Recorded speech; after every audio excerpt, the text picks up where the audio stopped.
Now let's talk about main things you'll need to start making cheese. Some of them are must-have, some are useful but not necessary.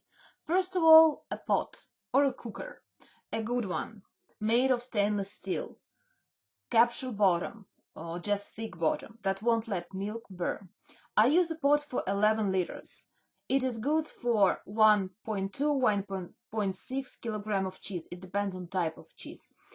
Measuring divisions on one side of the pot are very useful. They will make many things easier for you, but are not that important as the quality of a pot. Digital scale. You'll need them to measure cultures, salt, mold, yeasts. They should be very accurate. 0.00 grams is good, but 0.000 will be better. I also use measuring spoons, but they are not must-have. I use them for yeasts and mold because I already know a certain amount, not in grams but in volume, of ingredients I need for 10 or 8 liters of milk. Infrared thermometer and a common digital thermometer. You will need the digital one. I'd rather say you'll need a few in case one of them stops measuring properly, breaks, or you will want to check its accuracy. I will tell you about flaws on the infrared one in my video about milk. Now let's talk about kitchen cutlery. Mash skimmer is very useful to stir ingredients in a pot. Try to have cutlery that will be used only for cheese making. It is important. Don't use it to cook other things. Curd knife and a whisk. They're used for cutting curd, a milk that became firm after adding rennet to it. This curd knife can be found in a store for confectioners. They use it to add cream to cakes and for other things. A whisk should be quite big. It is bigger than the one you need to make an omelette. Both are used for different types of cheese. Both are needed. A ladle. A common one to take something out of a pot and to put something in, and a ladle with a sharp edge to take curd out of the pot by cutting it.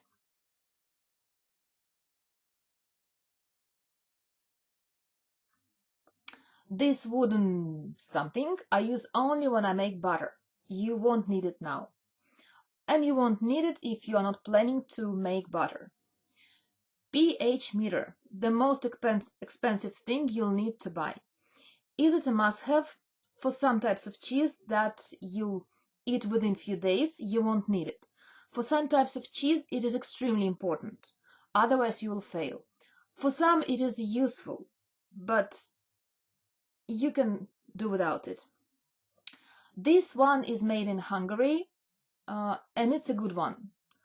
Now, in the beginning of 2022, its price in my country is approximately $350 with all liquids for it. These wooden mini boards are made of a big chopping board. I use them for stirring curd, and it is better than a common skimmer because it is of the same width on the entire height. During our lessons, you'll see why it is important. Now let's talk about molds. I can split all molds into 3 groups: for soft cheese, semi-hard cheese, and hard cheese. These are several types of molds for soft cheese. This one is for common soft cheese made of goat milk or cow milk. The size is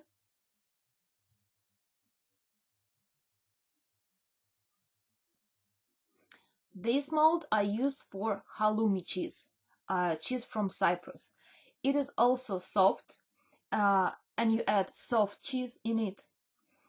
I like this form because it allows me to cut cheese into pieces.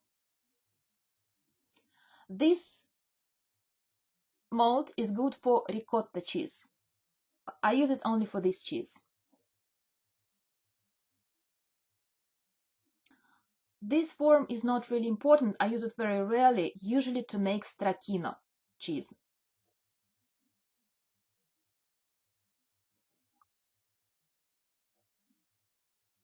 This mold is for semi-hard cheese.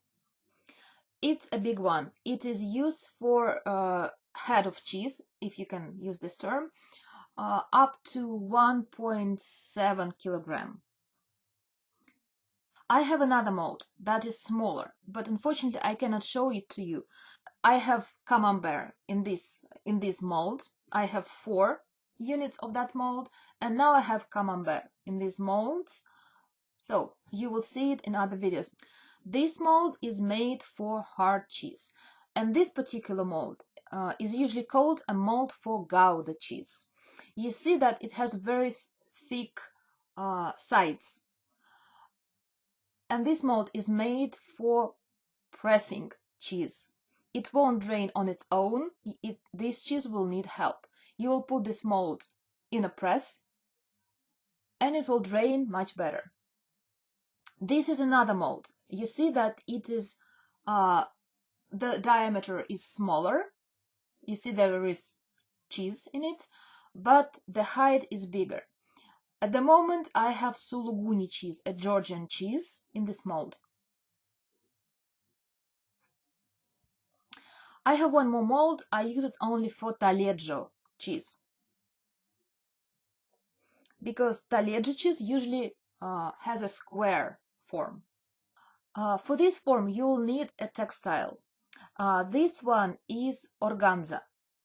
Maybe you will buy a special textile for draining, for cheese, but usually it's very expensive. You can buy just this organza textile, or you can make it on your own. These little wooden boxes are made for camembert. When camembert is ready, it's mature, you already have mold on it, you have to put it into a special paper and put it into these little boxes made of wood.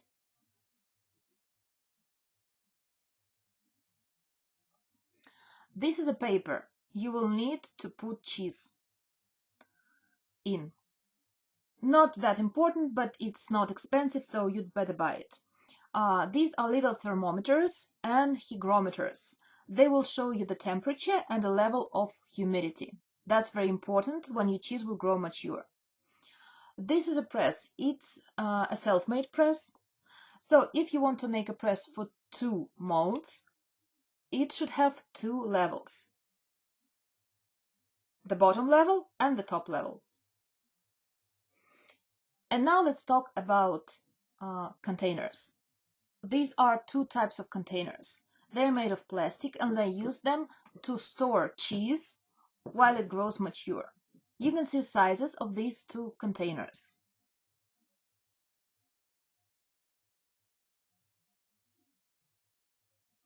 You can put them on shelves in your cellar or in a special room. When you store your cheese in the fridge, you don't need containers. Also, you will need this, let's call it a cooking container. It should be deep. Also, you will need this, let's call it a wire rack. You will also need it for draining and for drying cheese. Here you can see a fresh cheese. It has passed the process of drying and it's ready for storing. Now I will show you different types of cheese.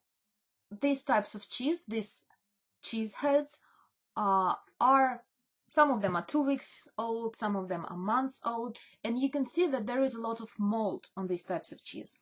Don't be afraid of mold. It's a natural thing. When you buy cheese in shops, it is perfectly clean and there is no mold on it. Why is it happening? 2 reasons. First of all, that's the most common reason. Your cheese is covered with antibiotics. Very often it is natamycin. Sometimes your cheese will be quite clean if you put it into latex or wax, but your cheese won't gain anything from that. It will lose a lot of good qualities. So growing cheese in mold is a very good thing because your cheese is, well, let's say it's a living creature, and having mold on it, it's quite natural. This mold comes from the air. That's the air you breathe in. It's not dangerous.